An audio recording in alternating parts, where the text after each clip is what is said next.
Fala pessoal, na última live que eu fiz aqui no canal em comemoração aos 60 mil inscritos alcançados recentemente, eu recebi uma sugestão de um inscrito para que eu fizesse um top 10 dos meus personagens favoritos do mundo de Tolkien. Então eu vou fazer a minha lista aqui e você já pode comentar aí quais são os seus 10 personagens mais amados. Fica comigo até o final desse vídeo.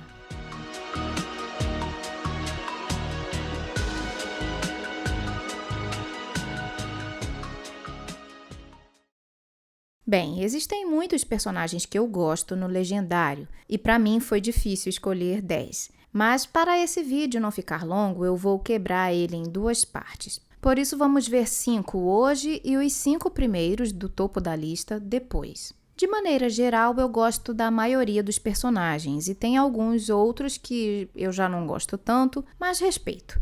Eles têm seu papel a desempenhar nas histórias. Nessa lista que vamos ver, você vai perceber que eu não coloquei nenhum vilão, porque para mim, vilão é vilão. A gente não tem que gostar dele, ele tem mais é que se lascar mesmo. Tem gente que gosta de vilão, né? Vai entender. Mas mesmo eu não gostando, é óbvio que eu respeito um vilão bem escrito. Um vilão como Morgoth, por exemplo, que está sempre 10, 15 passos à frente dos seus adversários. Então, eu gosto do Morgoth? Não. Para mim, ele é absolutamente desprezível, é o Satanás da Terra-média, mas é um bom vilão.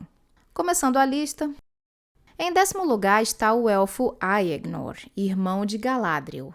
Aegnor, Liana, esse cara nem aparece direito no Silmarillion. Eu sei, a gente não tem muitas informações sobre o Aegnor no Silmarillion publicado, mas eu coloquei ele nessa lista porque eu gosto muito do conto de amor dele com a humana Andreth, um conto que não entrou no livro, mas pode ser lido no Morgoth's Ring. É um romance não concretizado, mas que toca muito meu coração, principalmente pelo lado da Andreth, como a jovem mortal que não tem esperanças de se unir ao seu amado, porque os dois possuem naturezas e destinos distintos, mesmo sabendo que ele também a ama. Eu confesso que tenho vários fanfics na minha cabeça sobre esses dois, então eles estão no 10º lugar. No 9º lugar, eu começo com um elfo que é o meu crush no Silmarillion, o primogênito do Fëanor, Maedhros o Alto.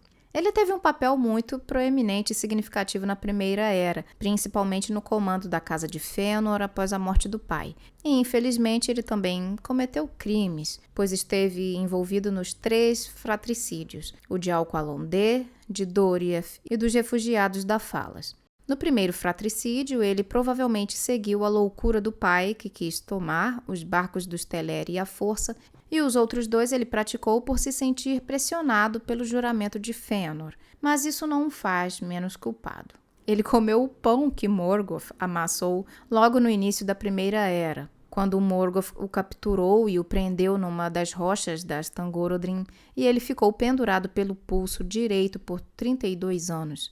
E quando foi resgatado por seu primo Fingon, Maedhros fez atos de valor incomparável e os orcs fugiram diante de sua face, pois desde seu tormento em Thangorodrim, seu espírito queimava como um fogo branco por dentro e ele era como alguém que retorna dos mortos.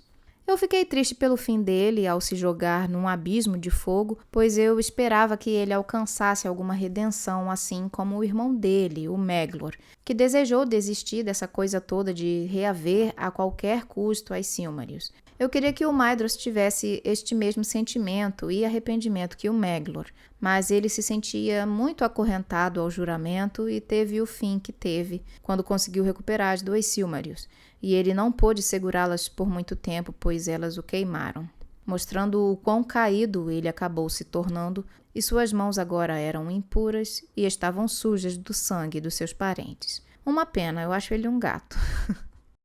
Em 8º lugar está o melhor Vala de todos, pelo menos na minha opinião, Ulmo, o Senhor das Águas. Por que eu digo o melhor Vala? É porque ele é aquele que mais buscou ajudar os Noldor nas guerras deles contra Morgoth. Enquanto os demais Valar se fecharam em Valinor, E muitas vezes eles são acusados de omissão, né? O que eu não vejo assim, eles não se fecharam em Valinor por omissão ou indolência. Eles estavam punindo os Noldor, que passaram a achar que tudo em Valinor não prestava mais, estavam insatisfeitos, acusaram os Valar de terem levado os elfos para lá para impedi-los de se tornarem grandes na Terra-média, o que foi uma mentira plantada por Morgoth na cabeça deles, e para completar, eles tinham cometido um fratricídio. Portanto, como punição, os Valar resolveram: pois bem, vocês querem ir embora, não vamos impedir, vão embora. Agora para cá vocês não voltam mais, estão exilados a partir de agora.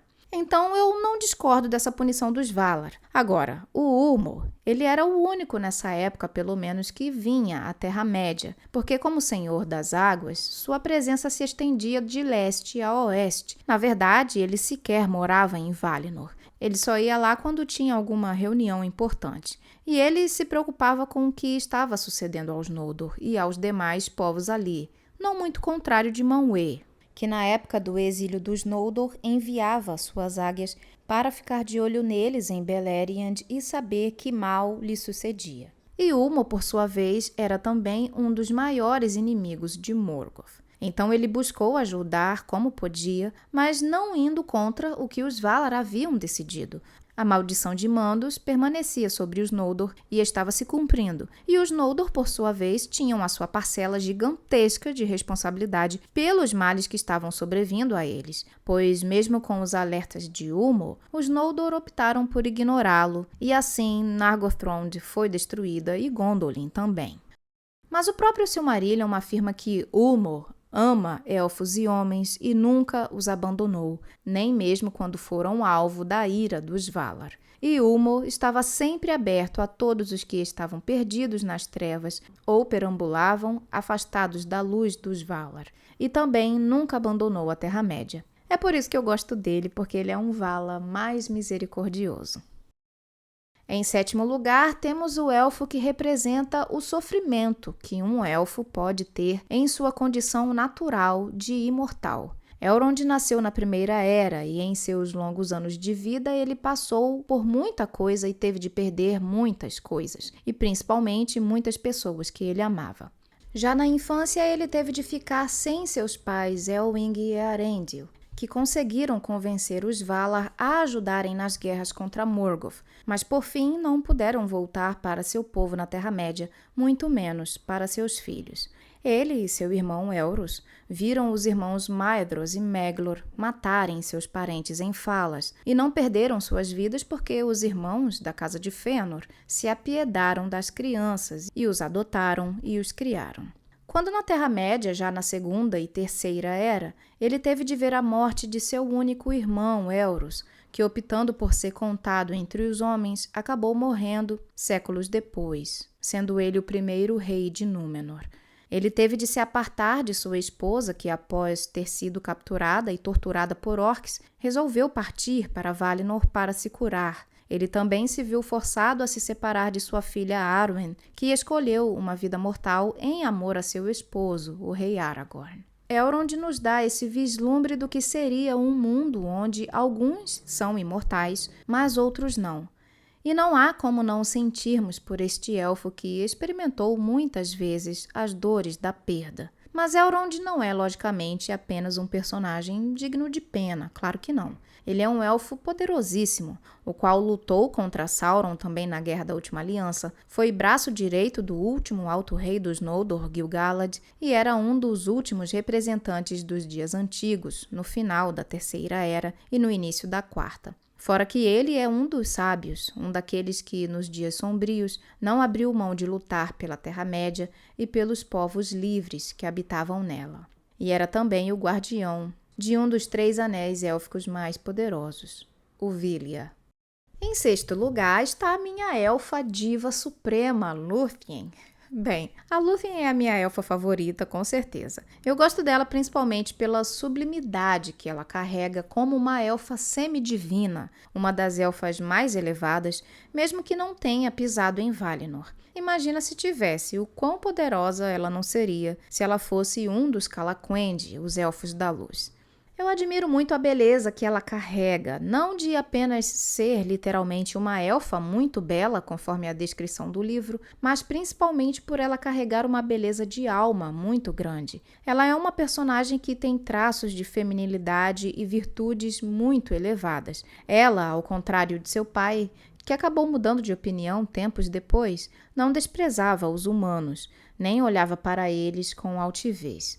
Ela é uma mulher apaixonada, disposta a deixar tudo para poder estar com um homem que ama, compartilhando das dores e do destino dele. Estas são virtudes desprezadas no mundo de hoje. É visto com maus olhos que alguém abra mão de tudo para estar com a pessoa amada. Mas a verdade é que num mundo narcisista só consegue fazer algo assim quem realmente ama. Logo, se as pessoas questionam tanto isso hoje em dia, é sinal de que elas não estão amando. Não sabem o que é amar outro ser além de si mesmas. Ou seja, falta amor no mundo, pois um amor verdadeiro sempre estará disposto a sofrer, a ser paciente, a ir até o fim do mundo se for necessário por quem se ama. Esse é o tipo de amor representado por Lúthien, ou seja, um amor sacrificial. E Beren também a corresponde nesse sentido. Lúthien é também aquela que consegue, pela sua doçura e pelos seus poderes que remetem à sua ancestralidade divina, botar o mais poderoso dos Ainur para literalmente mimir. Como não esquecer também a vez que ela colocou Sauron no chinelo. Ela teve a ajuda do Huan de Valinor, mas ela não se acovardou diante do lugar-tenente de Morgoth. E por último, é através dela que uma linhagem divina foi introjetada na humanidade, entrelaçando assim esses 3 grupos de seres em Arda: os Ainur, os Elfos e os Homens. Bom, pessoal, esse foi o meu primeiro top 5 e semana que vem nós vamos continuar até chegar ao primeiro lugar. Se você gostou do vídeo, deixe seu like e comente também, por favor, qual é o seu top 10 personagens de Tolkien. Eu quero te ouvir. Mando meu abraço para os membros do canal e sejam bem-vindos, novos membros. A gente se vê no próximo vídeo, um grande abraço a todos e valeu!